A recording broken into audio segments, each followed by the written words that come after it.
수용소에 갇혔던 환자들은 인간의 몸으로 겪을 수 있는 모든 종류의 오욕과 수치를 당한 후 밑바닥까지 떨어집니다. 그 와중에 천사 같았던 의사의 아내는 살인자가 되기도 합니다. 하지만 어느 날 갑자기 모든 것이 멈춥니다. 더 이상 바깥에서 아무 신호도 들리지 않습니다. 인류 전체가 눈이 멀었기에 더 이상 감시할 자들도 먹거리를 갖다 줄 자들도 없어졌기 때문입니다. 이제부터 어떻게 해야 할까요? 화자는 말합니다.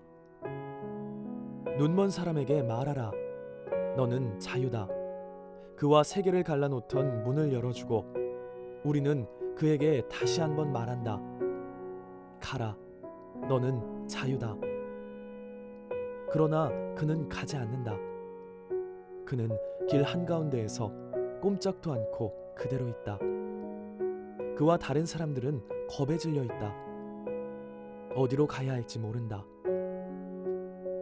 그런데 막상 이 지옥을 벗어날 자유가 생기자 사람들은 어찌해야 할지 모릅니다. 지도를 상실한 것입니다. 이전까지 눈에 의존했던 경험은 아무 소용도 없습니다. 이것이 바닥 상태입니다. 과거의 규칙이 모두 사라지고 낡아 빠진 틀이 송두리째 붕괴된 상황입니다. 가만히 있을 수도 없습니다. 생존할 방법이 더 이상 없으니까요. 서로를 의지해서 더듬더듬 새로운 역사를 써나갈 수밖에 없습니다. 사람들은 정신병원 바깥으로 나와서 의사 아내를 중심으로 도시로 돌아가기 시작합니다. 이기적이 되고 싶은 갈등을 겪지만 의사 아내는 자신만 바라보는 사람들을 외면하지 못하고 무거운 책임을 받아들입니다. 이것이 인간 구원의 첫걸음입니다.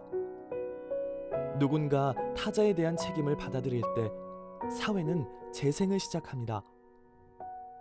이제 그들이 걷는 길이 인류의 지도이고 또 새로운 역사입니다. 어떻게 될까요? 하늘에서 내리는 물로 번들거리는 젖가슴을 드러낸 채 움직이는 마치 자유의 여신 같은 그녀와 동료들의 발걸음은 모든 것을 잃어버린 세상에서 희망의 행진처럼 느껴집니다. 쓰레기, 파편, 돌조각, 화학 폐기물, 재, 타버린 기름, 뼈, 병, 내장, 납작한 건전지, 비닐봉투, 산더미 같은 종이 등이 가득한 거리를 지나 일행은 마침내 의사의 집에 도착합니다. 가장 먼저 무엇 하고 싶었을까요? 목욕입니다. 더러움을 씻어버리는 것이죠. 물이 없어서 사람들은 일단 옷부터 갈아입습니다. 아무도 볼 수 없어도 기본을 챙기는 것. 이것이 짐승과 인간의 문턱입니다. 그런데 동틀 무렵 애무하듯 채찍질하듯 장대한 비가 쏟아져 내립니다. 잠에서 깬 여인들은 빗속의 발코니로 차례로 몰려들죠. 모두 옷을 벗어던지고 빗물에 알몸을 노출합니다. 새 여자는 쏟아지는 비 아래 미의 새 여신이 됩니다. 빗물은 그녀들의 몸을 적시고 거품이 되어 발코니 바닥으로 떨어집니다. 목욕이야말로 문명의 회복 아닐까요? 더 이상 짐승이기를 그치는 상징적 행위입니다.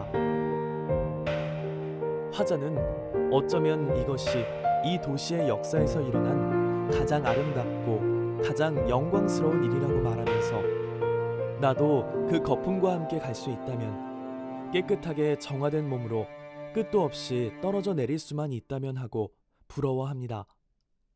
자연의 힘으로 눈먼 세상에서 찌든 때를 모조리 정화한 새 여자는 세상에서 눈이 2개이고 팔이 6개인 유일한 여자, 즉 여신이 되어서 세계 전체를 다시 낳습니다.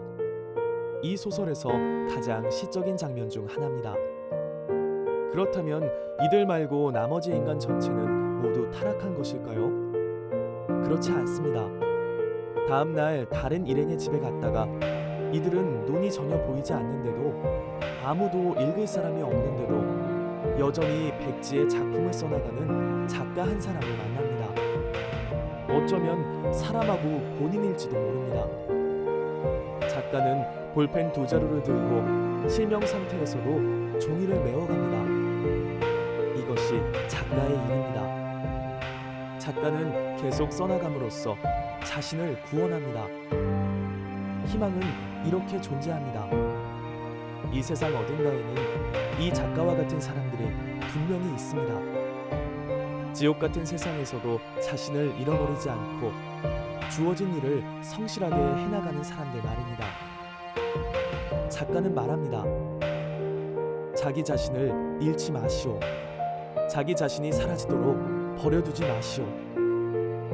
감염의 시대에 우리가 끝내 지켜야 할 하나는 무엇일까요? 우리 안에서 사라지지 않도록 버려두지 않아야 할 나는 누구일까요?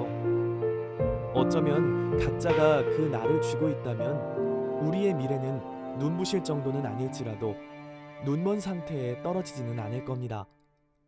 의사와 그 아내는 말합니다. 나는 우리가 처음부터 눈이 멀었고 지금도 눈이 멀었다고 생각해요.